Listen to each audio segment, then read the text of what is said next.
आपण आज बनवणार आहे दुधी पराठा। त्यासाठी आपण एक दुधी घेऊन ती स्वच्छ धुवून तिला किसून घेऊया। किसल्यानंतर त्याच्यामध्ये आपण 1 वाटी गव्हाचं पीठ ॲड करू। गव्हाचं पीठ ॲड झाल्यानंतर त्याच्यामध्ये आपण 1 स्पून लाल चटणी ॲड करू। त्याच्यामध्ये आपण हिरवी मिरची पण ॲड करू शकतो, पण मी इथे लाल चटणी ॲड केली आहे। त्याच्यानंतर आपण इथे धनिया पावडर टाकू, 1 स्पून हळदी पावडर टाकू, चवीनुसार मीठ ॲड करू। मीठ ॲड झाल्यानंतर त्याच्यामध्ये आपण अर्धा टेबलस्पून ओवा ॲड करू। त्याला हाताने आपण चुरून घ्यायचा आहे, थोडा प्रेस करून, म्हणजे तो बारीक होतो जेणेकरून।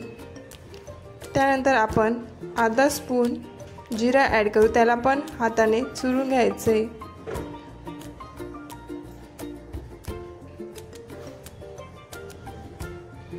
त्यानंतर आपण लसूणच्या 2-4 पाकळ्या ठेचून घेऊ बारीक आणि ॲड करू।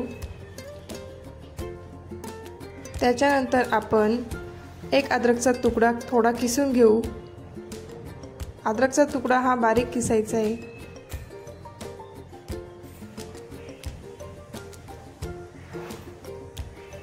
नंतर आपण कोथिंबीर बारीक चिरलेली ॲड करू। हे सगळं मिश्रण एकत्र करून आपण हाताने व्यवस्थित मिक्स करून घेऊ आणि त्याच्यामध्ये पाणी न टाकता हे सगळं मिश्रण एकत्र करून घेऊ, कारण की दुधीमध्ये पाणी असतं, त्याच्यामुळे आपण पाणी न टाकता हे सगळं मिश्रण एकत्र करून घेऊ।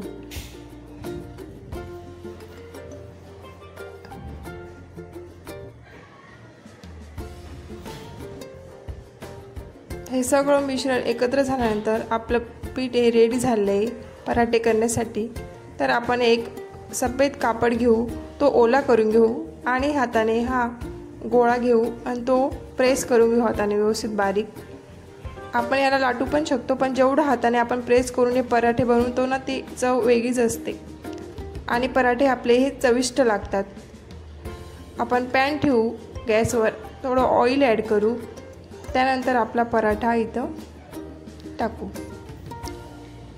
पराठा हा चांगला शिजून घ्यायचा आहे। त्यानंतर आपण थोडं पाणी हाताला लावू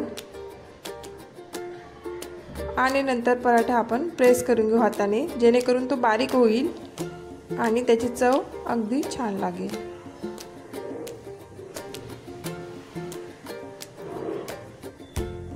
तर अशा प्रकारे आपले हे पराठे रेडी झाले।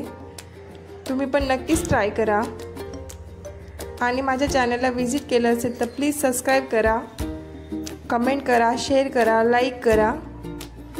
Thanks for watching video.